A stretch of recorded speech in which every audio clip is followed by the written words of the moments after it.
and I bet all of you do this. You have the body diagram and it's circle what hurts, right? Circle the areas. And then it's asked for the patient to rate your pain from 1 to 10 and give me that rating on the pain on those areas. Well, when they're sitting in the lobby or downloading and filling it up at home, they have no idea what ratings between a 3, a 5, a 7, or a 9 is. And on the body parts, they're not really aware of other things that are affected or thinking just what hurts majorly because no one's instructed them in it. So what happens is documentation is permanent. When they fill it out incorrectly in the lobby, just a couple of areas, or give it, I'll just give these a 5, and not realizing what that is. The tough guy, it's just a 5. Or the person says, I think my attorney wants them all 10s, so everything's a 10. Those harm a case. That's not what the attorney wants. They would like you or your staff to explain it to the patient first. Have it participating with them so that they're understanding what they're doing and what it means so that it's accurate. So you're right, Dr. Krause, when you say in details, but I'm going to say accurate details. And those are just some. There are a lot of other areas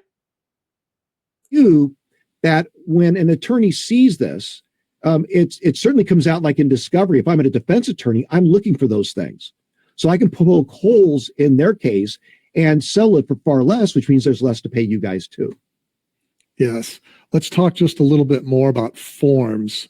So every chiropractor out there has an exam form, or they have a template in their EHR that they follow, or they have a history form.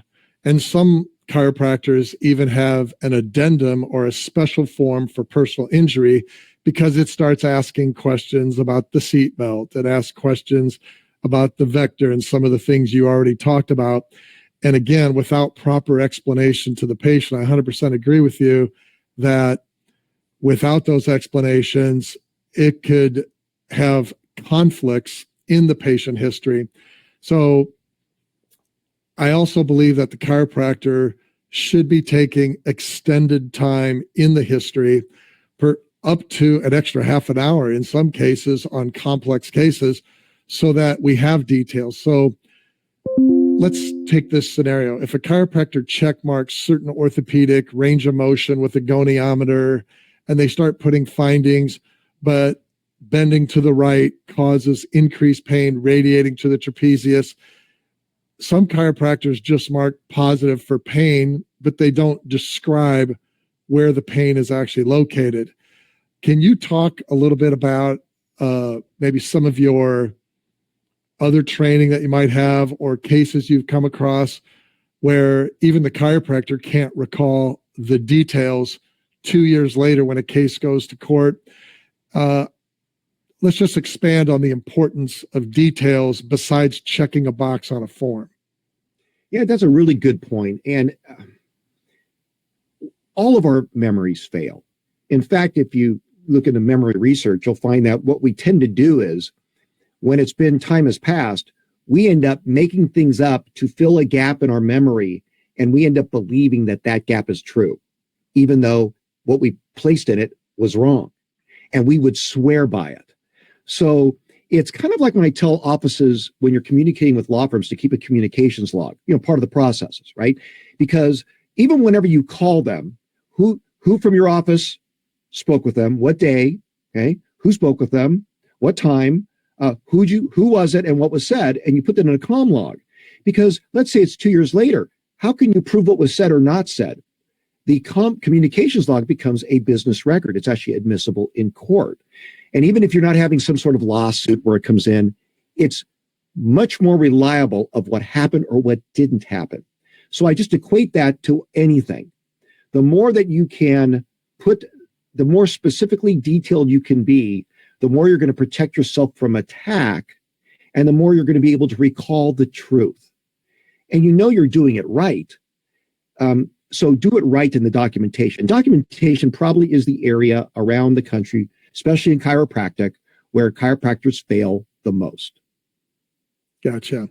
So let's drill down just a little bit more into the value of kind of driving what the attorneys want to see in that documentation. Things like obtaining the accident report from the police if one was filled out. I know one thing I always did was I asked the patient, have you spoken to the claim adjuster yet? Oh, you did. What did you discuss? What was said? Oh, you went to the ER already before you came to see me. What was said there? Because just obtaining the records from the ER, just as we're talking about potential flaws in documentation with chiropractors, ER records are often worse because they're just worried about fractures, saving a life. They're not really documenting all the mechanism of injury and all that stuff. But sometimes things are verbally said. And so I always wanted to know, what did you verbally tell them? And then, of course, we have the patient fill out records request so we can obtain the ER, radiology reports from the ER. And then, of course, I want to go to the police and get the accident report, because before I complete my documentation, certainly I can start that documentation when I'm with the patient, but I want to obtain all this other information to make sure if there is a conflict that we go back and do a second history with the patient on visit number 2 to clarify things to make sure. So, you're kind of being a detective. How did this accident happen? And you're detailing all the symptoms. And then what do you find in cases where the day of the accident or the day after is when the patient comes in, but oftentimes 3 days later, there's more symptoms because of delayed onset situations? I don't know. I know this might be more on the medical side, but I'm just curious from a legal side, if you can comment a little bit about that. Well, you've had a lot in there, so let's unpack a bit. Okay, the real key, I think, is the first visit is the keystone. And so many things are done right and wrong at that very first visit. And it's what sets the table for everything. So you're right. There is a Sherlock Holmes aspect, right? Because you want to identify, well, was there a police report? You would like to get that. Was there an ER visit or prior providers that were seen? You got to identify that. An important thing in personal injury is gaps in treatment. So there's a gap between the date of the actual incident and the first date of treatment. And there's also then gaps during treatment, right? So just hitting gaps for a second, because it's part of the processes. The rule of thumb around the country is if there's a gap of at least 14 days, the insurer is going to cut off and say anything after that part, after 14 days, is not then from this accident. We're not paying any of that. We're not incorporating that into the damage assessment. So gaps are really important to identify and then to explain. So as you're being Sherlock Holmes, and maybe there was a 14-day gap before they saw you, that doesn't mean there was no treatment. Might have been self-treatment, might have taken medicine, a Tylenol, whatever they might have done, home exercise, whatever it was. You can find things, and it's how you spin it. So what I call the key from the very beginning, it's called storytelling documentation. And I'm going to spend a little time because I want to talk about this because it's maybe the most important thing you can get out of today about processes, I think. You see that patient, the client of the law firm, far more than they will ever see their own client. They might see them just the very first meeting when they signed them up. It might not have been the attorney. It might have been some staffer, and they won't even see them unless deposition or trial again. You see them all the time. You're ground level to pain and suffering. So what you're trying to do is identify what was life like for that patient before they got in this trauma-filled accident or incident. What is their condition now? How has their life been affected? And then what you're doing is telling the story of the journey to recovery, whether it's full recovery, partial, permanent impairments, all the things we're going to get into later that your documentation, by the way, at ChiroSight really does help. So that storytelling documentation is where your mindset should be. Now with that, to tell a great story, you have to have a foundation, right? Like building a house. The stronger the foundation, the better the story. And so it's like things like the reports of the things that ChiroSight, for example, does. When you get into that really good diagnostics, when you are doing actual pain scale ratings, when you're doing on doing range of motion. That's part of the foundation. How strong is the technical side of the pain and suffering of the injury assessment? The non-technical, because remember, we've got all these non-medical specialists, just common folk. That's what attorneys, adjusters, judges, and juries are, right? They have to understand the effect of all of that. And that comes by the activities of daily living. And I don't just mean sleep, right? I'm talking about, like, if the most important thing to that patient was, I play every day with my 5-year-old daughter, we throw the ball around. I can't do that at all. If you find the thing that matters to them most and focus on that and the return back, I'll tell you, you make bad attorneys better, good attorneys great. You increase settlement value, tying in the foundational objective assessments with the subjective ones, all part of your SOAP notes. That's the key. It's not, report writing is great to support, but I'll tell you, your notes are so important in PI when you do them right and when, like you, Dr. Krause was saying, when you've got the right details, but it's got to be the right details that matter in PI. And that's that niche I really would love to see you all embrace and want to learn more about. So when you talk about storytelling, that concept of telling the story, we've talked about how exam forms just with a bunch of check marks and maybe a few notes might be difficult for a claim adjuster to fully grasp what's the situation. So to better understand, you mentioned activities of daily living, describing ADLs. Hey, they can't sleep better. They've got headaches now. They've got an inability to do this function or that function. Do you recommend that they type up a narrative story in their notes that details these descriptions rather than just shorthand type of statements, if you will, so that when a request for records comes earlier in the case, so not when they're ready to settle the case, but many times a claim adjuster starts requesting records within 2 weeks, and they want to just get an idea of what's going on with the case. So can you talk just a little bit more about narrative? Should the doc, because the average chiropractor is not drafting a narrative on their standard patients. They're just not. No. Well, and I think one of the dangers now is with the advent of AI, right? So a lot are going to, in their EHR systems, having AI automatically fill things out. Danger, everybody. It can be very helpful, but people aren't reviewing it. It's misinterpreting medical terminology. It's getting things wrong. So be very careful if you are relying on AI at all. But getting back to what you're saying, it's not that you're not, listen, I am not a believer in writing a 3-page narrative. Right. What I do believe is that, here's a great example. So let's say someone's following sleep. Okay, it's sleep and sleeping less, and there's hours and what it is. But compare it to this. Compare it to the patient. This is true, by the way, where the patient told the chiropractor, because of the upper body injuries and the back injuries she had, I couldn't clothe myself, so my husband had to dress me in the morning, and I'm not able to raise my hands. So if we were going to go out, he had to put on my makeup. And because he does such a bad job, I can't go out. It's too embarrassing. Okay, now I want you to sit back and think about that for a minute. Imagine that I'm an attorney and I see, that wasn't very long, and I see that in the notes. I now have something that could make people cry at trial. I have something that I can leverage with the adjuster that, look at the impact that this has on this unique person, unique injuries, unique life, unique story. And now I just upped the damages. Remember, what's the difference between a litigator and a trial attorney? Storytelling. Trial attorneys tell the stories.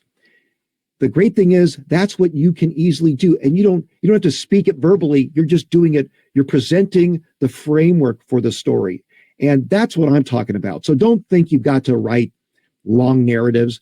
I think you've got to be able to identify ADLs that mean something to that patient, not to you, to the patient, and follow that return back and tell that story. And you combine that with all of the range of motion issues that all then ties together. It's got to be like a symphony.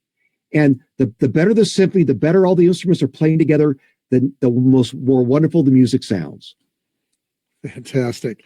So outcome assessment tests, all these questionnaires, many of them are, approximately 10 questions where they're rating. So let's say there's a headache outcome assessment questionnaire, a shoulder one, a neck one, a back one, all kind of assessing different body regions or different functions. Do you have an opinion on filling those out in the beginning based on the major complaints that were taken in the history? And then let's say the doctor's got, 15 different outcome assessment tools, and he's going to give a patient 5 of them. And of course, that's going to take time. But even though the patient might be a little irritated on spending a half hour to fill out 5 of these forms, they're scored. They give kind of a, hey, here's what I am in the first month of care. Here's what I am at the 3rd month. Does that help the attorney, or does that come back to bite the case in some situations? Well, anything can help or bite, right? It's all how you do it. And I think that however you believe that it needs to be done, you should be doing that way. Okay. I think sometimes too many people try to say you have to do it this way, and you don't really believe on that. And then that's where some of the errors come, right? I want you to think, I'm going to go back to the house analogy. Whenever it's the technical ratings, things like that, that's back to the foundation, right? That's so that the house isn't built on sand. The pain and suffering house, it's got a very strong foundation. But inside a house, right? That's where you've got what colors are chosen, the drapes, is it modern, is it whatever it is? That's the unique individual of the homeowner, right? The structures of all the houses in the neighborhood might be the same, but inside it's different. It's unique to that patient. And I think you've got to work on getting across the uniqueness of patients. And I think that it's supported by all the technical. For every time when you're telling me about a rating, I'm going right back to the foundation. Does it make that stronger? Wonderful. The other things that are not medical mumbo jumbo, I'll call it, for lack of a better legal term, are the things that are the inside of the house that really matters to the people visiting even more. But the inside of the house, you could tell that, but if the foundation's going to fall or slanting, the whole house comes down. It's all tied together. You need it all. What an attorney is going to focus on a particular matter, they can't focus on everything. It's going to confuse the adjuster. It's going to confuse a jury and a judge. What they're looking for is the key items that are the difference makers, or the things that are contradictory that allow me to poke holes if I'm on the other side, if I'm on the defense. So what I think another way to think of it is something I'm doing allowing more holes to be poked or less? Is what I'm doing being a value driver on a PI case, not a value detractor? And I talk a lot about value driving. Storytelling documentation is one. It's all the things. There's so many aspects of it. But when you're a value driver, the good attorneys want you. You separate yourself from the other chiropractors out there doing PI. They just do it by rote, and they were told and taught the wrong stuff. They might have been taught, here, attach this 20-page report and study to this, right? Or study, I should say. Adjusters don't read the study. The attorneys don't read the study. 3% of matters go to actual trial. So what matters is your notes and the things that support the storytelling that you're doing. Gotcha. So with 97% of personal injury cases not actually going to court, a strong documented case helps that settlement, and a weak documented case could potentially shortchange the patient with less. And that's when we start getting into these case reductions or dollar amounts, because there's not enough money to go around to get everybody paid, to leave some money for the patient for future medical care. And then we get into a battle. So for all of our listeners here, in our second session, we're going to be talking about how to protect your bill as best you can. But I'd like to kind of shift gears just a bit. And before you shift, yes. Something I wanted to say, when you're talking about that, I want you all, I hope you're aware of something it's relatively new federal mandate. It's called the No Surprises Act. So part of the thing that really is back to that first visit, if it's not the first, it's the second visit, is you've got a requirement by law, started in January 1 of 2022, you have to give what's called a good faith estimate. So you're literally having to figure out with patients, especially the rehab providers like a chiropractor, you must determine and actually lay out the entire treatment plan. What you believe, the full treatment plan, whether it's 12 days or 58 days, lay out what days they're going to be. What modalities are you doing on each of those days? How much each is costing, how much each day costs, how much the total costs. All that's got to be laid out. It's a good faith estimate. You don't have to be exact, but they're going to look to then how close are you off? But the wonderful thing about that as part of processes now, not only must you comply with it, you don't believe me, go to cms.gov/no surprises. You'll see it yourself. I find as I teach around the country, a lot of providers still don't know this. The good thing is most attorneys don't yet either. At some point, everybody's going to wake up and literally patients can get out of your entire bill utilizing this. So I would strongly urge you to learn this. But here's the advantage. Since you've got to come up with that plan and documentation, that good faith estimate now can be used by attorneys for earlier settlements, right? Combined with the documentation that's supporting it, right? It's consistent. They couldn't do that before because there was no legal mandate that gave credibility to it. Now there is. And so I encourage you to embrace that as another part of process that you probably got to learn about and what you need to comply with, but it's really important, yeah, for you. But you can utilize it for your advantage. It's not just an administrative headache. It can be an advantage to you and to the PI case.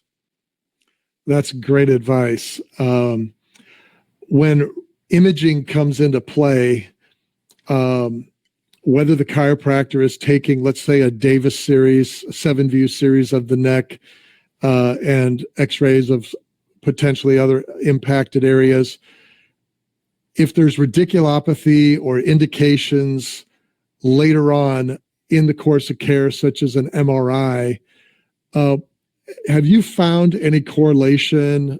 Does certain imaging help a case, hurt a case? I suppose, if everything comes back normal on the imaging, okay, it doesn't help the case. I get that. But are you finding that certain cases are weaker or stronger with or without imaging? I don't know if there's any real rule on that, or is there a high statistic? No stats, but the answer is yes and no. But imaging is really important. I mean, but I'd say this, correct diagnosis is what's important. So there are tools that you as a chiropractor have to make more accurate diagnosis. Sometimes an accurate diagnosis is saying what's not there, not just what's there. A lot of medicine is, right, process of elimination, as opposed to identifying what things actually are. The problem that you'll find in PI is that too many attorneys say, everyone we send over to you, everyone's got to have an MRI. And you have attorneys trying to direct medical care. Stop it. That's them leaving their lane and they're going into yours. I am a big believer in the right imaging for PI cases, but it's got to be medically indicated. Now, if it is medically indicated, the sooner you do it, the better. Here's the problem. If you wait when it's medically indicated, what an insurance adjuster or as a former defense attorney would have done is said, well, what you found when there was a positive finding on the imaging, oh, that was caused by something else, not you waited too long. It was something else that caused it, not the personal injury incident. So that's the danger, right? Also, if you don't do it early enough, sometimes things that would have been shown easier early on are lesser shown later for the imaging. Now, in the type of imaging, remember, you've got, right, 3 kinds, right? X-ray, MRI, you got CAT scan. So each of them really are good for different injuries. So it's learning what's there, which one or ones do I do? Now, no chiropractor has an MRI in the office, although, by the way, technology is coming where you will be able to do in the office too, you'll find. But more you have like x-rays. Those that say, forget the x-rays, I think are way off. Again, x-ray has a place. It shows certain things. You can do that right in your office right away. So I think you've got to realize the type of injury you have. and put the correct diagnostic tool to it. And don't let anybody teaching in some webinar or some attorney or tell you different, right? Use your common sense, learn what you have learned, okay? Yeah, fantastic. If you don't mind, I'm going to just make a quick little shift here. I want to show the audience something that I think could be of value to them.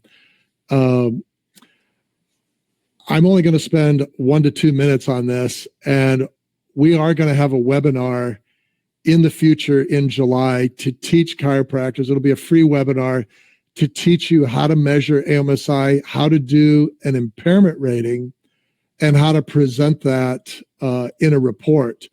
So many of you are in different states that your work comp system requires different editions.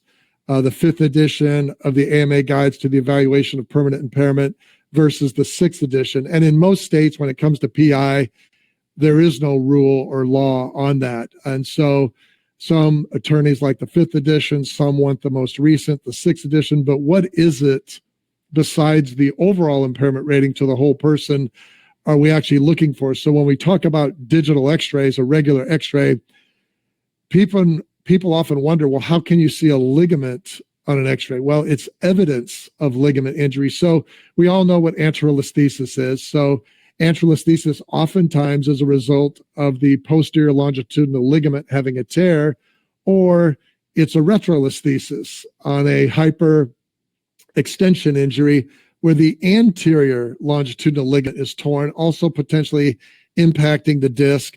And so that's why flexion extension x-rays are so important. And so the AMA Guides has a section in all of the editions, whether it's the 4th, 5th, or 6th edition. It's all in there. And those editions have what's called alteration of motion segment integrity. And they have 2 methods of measuring that, the relative translation method or the angulation method. Again, I'm not going to get into that here today, how to do the measurement, but this is how it's performed. And software, like our software, does this automatically for you to calculate it and puts it into an AOMSI report, a report that you could have 7 pages long or 15 pages long if you wanted to. But the 3 key pages is to show, is it abnormal? What are the findings? And whether you want to do these yourself, you can, and you put your signature on it, or whether you want a radiologist to do it for you, you can do that too. And then you've got some bar graphs to demonstrate the findings. And to your point, Michael, you had kind of mentioned, well, it depends. Do you need the imaging? Well, if there's hyperflexion, hyperextension, and you're seeing findings, normally if the patient in the history talks about their head extending over the seat rest, the headrest, and there's evidence of that, taking those images on that first visit is very important.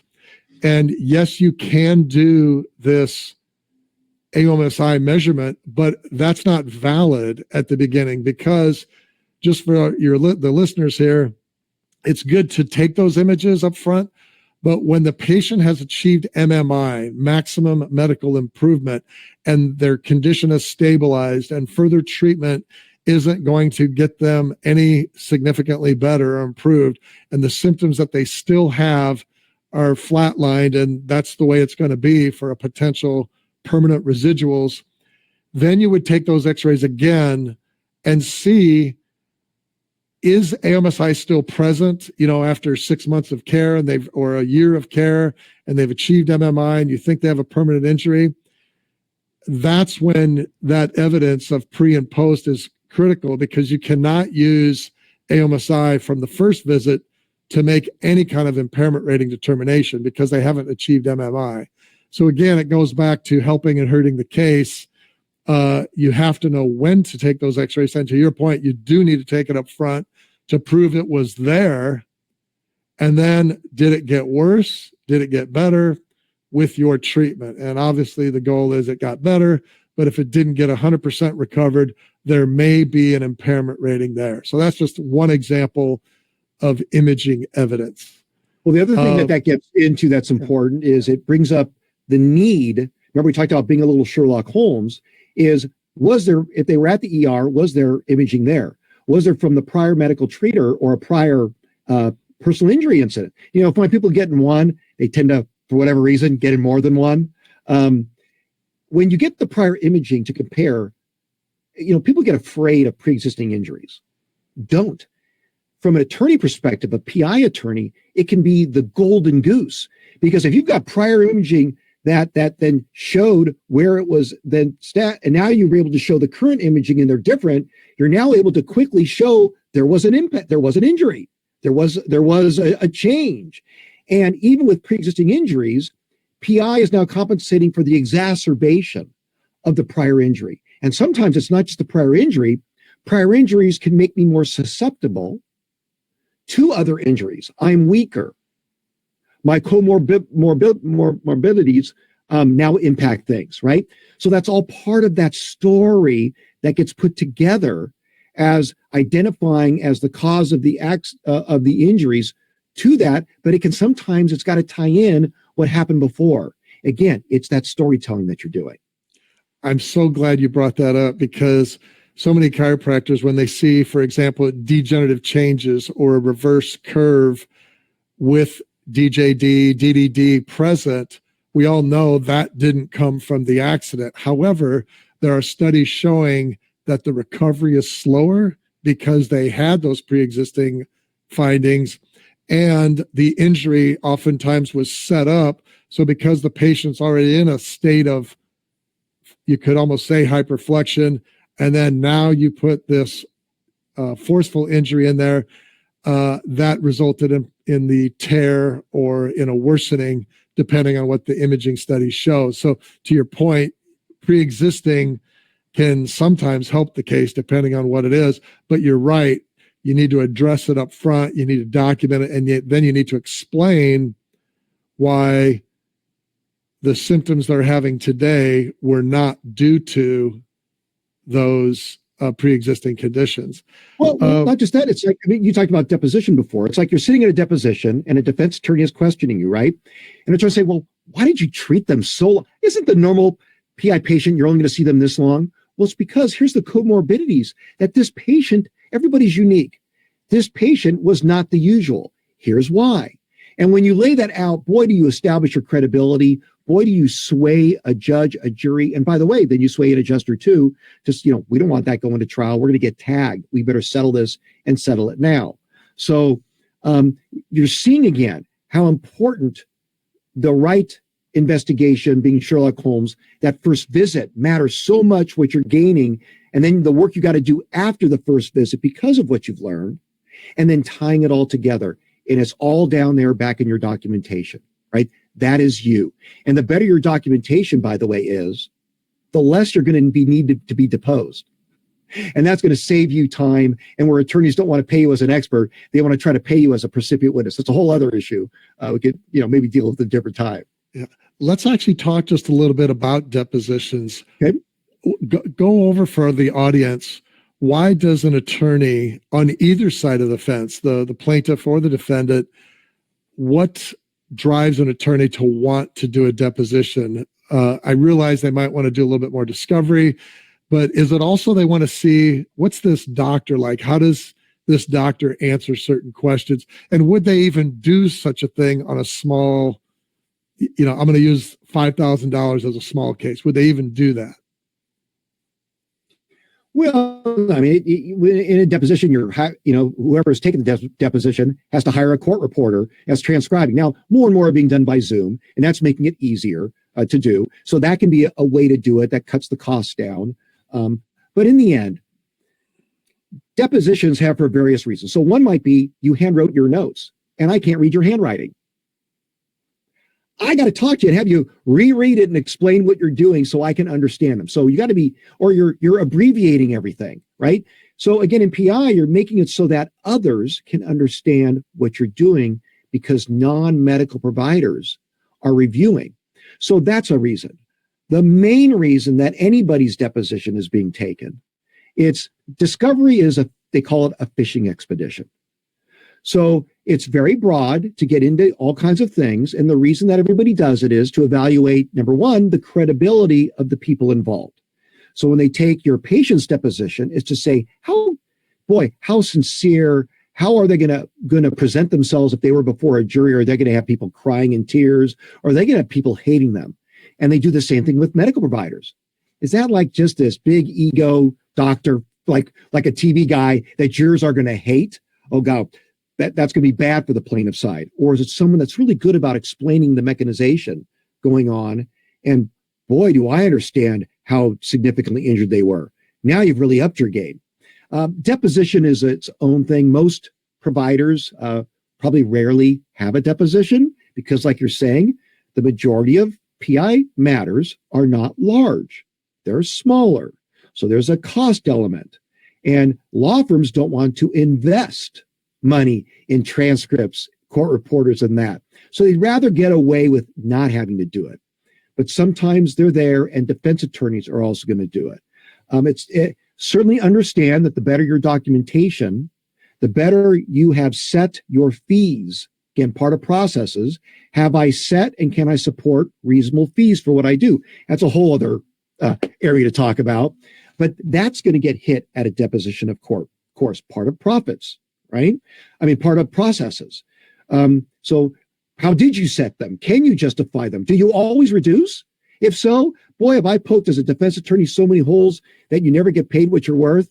I've just brought down the value of the case. Again, why a deposition? I can poke holes in the credibility of the providers, the medical doctors involved, which then deflates the damages. Maybe it's more made up that the defense attorney wants to assert to make it so a jury will award them nothing or very little. Is there any, I realize this is probably a whole other class preparing for a deposition. We can't do that in a minute or two. I get and that. Getting paid properly for depositions. There's a whole other area to make sure you're not screwed over by the attorneys that want to have you do it, but they don't want to really pay you. Yeah, I'm with you on that. I've been there, done that. I'm just wondering, though, is there a little list or a little few tidbits you could just share in 2 minutes of proper preparation for the deposition so that the doctor comes off confident, they know what's going on in the case, they took the time to review it? I mean, there were some depositions I remember spending 3 to 4 hours sometimes the evening before, really going through, brushing up on research, because I wanted to build the PI practice and I wanted the attorneys to know I had it down. Certainly not every deposition, that's not necessary, but I'm just wondering if you could share some preparation tips that you might have. Well, and not just that, remember, most of the time they're not paying you for prep. Unless you're a retained expert for trial, you're not being paid for your preparation. So most doctors are not going to spend hours to go and prepare for a deposition. They definitely need to review your notes. I'd say that the main thing is to be confident in what you did. Confidence carries great weight anywhere. The more that it comes across that you believe what you did was right and you can explain it in a nice, succinct fashion, the more you're going to add to your credibility. I think, like in deposition, the shorter the answer, the better. Always. If it's a yes or no question, you just answer yes or no. They want more, they'll ask you then the next question. Stick to it, because the longer you talk, the more you work yourself into a corner, the more things you might say that are prone to attack. That may be the biggest tip of all, as I find that people, they ramble too much and it causes problems and it removes the clarity of what they want to say. And that would be even a worry if someone was at trial, that they're more subject to being nailed on a cross-examination. So I'd say that's a really important one. I think if you're talking to the attorney, realize that that's all discoverable. Someone's going to ask you at deposition, did you talk to the attorney, Mr. X? Yes. What did you say? All that's open discoverable. So it's okay to research and to do things. And they're going to ask you, what did you do to prepare? And then ask you to lay that out. Sometimes you don't I haven't, I'm just showing up. Then can I see the file? And usually the attorney, they'll hand you the file for you to review that they've subpoenaed and gotten, and then they'll take you through the file. So, there is so much deposition. I think that's hard for us to do right now, but I gave you a couple of things to do that you can more focus on. And then one last thing in preparing or to do is realize if it's a plaintiff attorney that's seeking to have your deposition, make sure you have got the check in hand for what you're testifying as an expert witness before you even change your schedule. Okay? Yeah. Because they're all about promising and never delivering.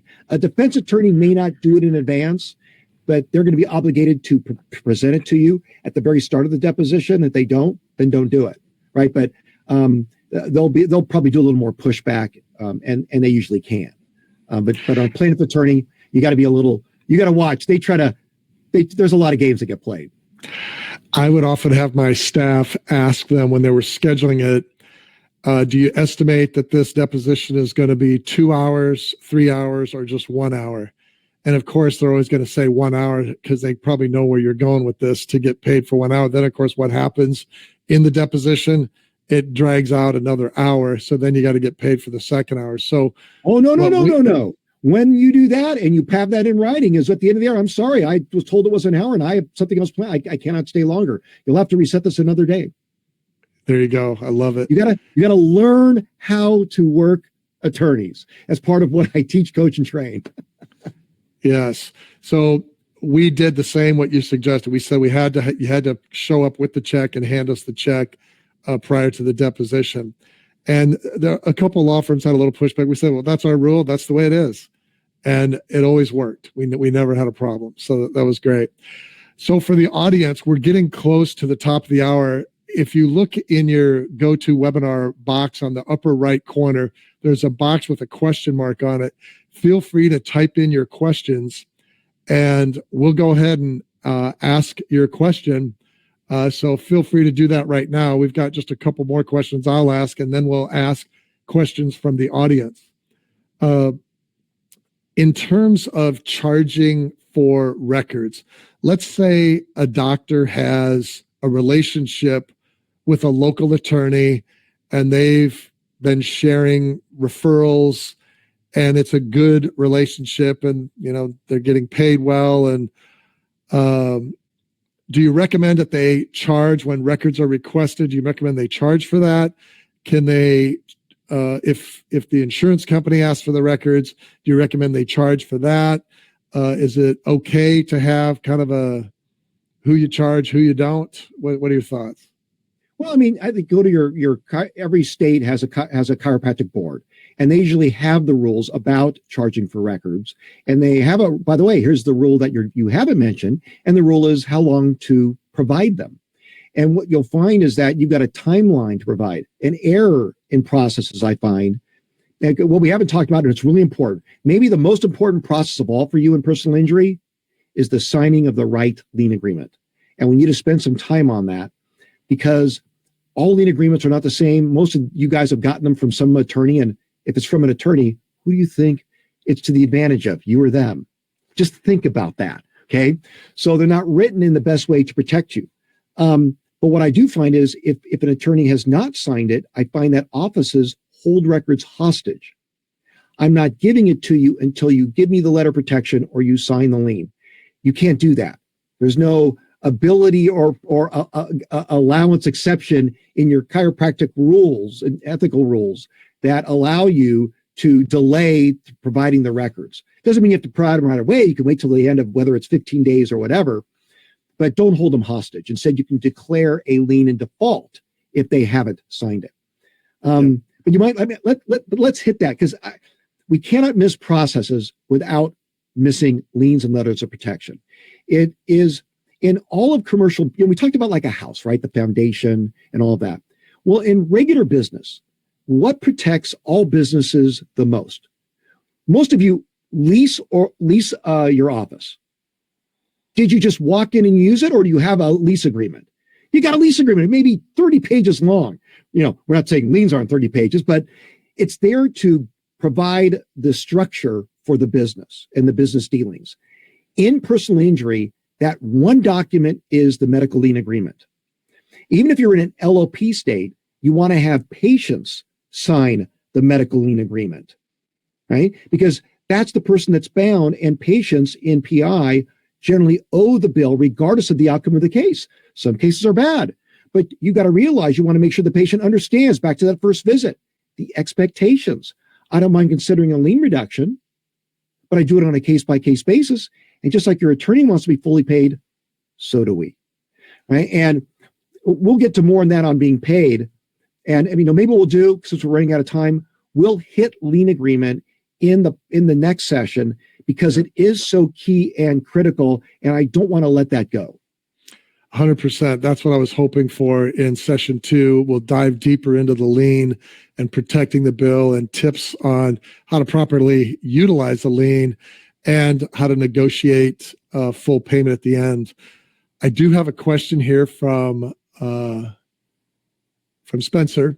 He says, how do we prove 1.5 millimeter ligament laxity with ChiroSight and 3.5 millimeter for permanent disability? Do you have an expert that can do a report and back up my measurements to make it stick in court? I'm just going to make a quick comment here.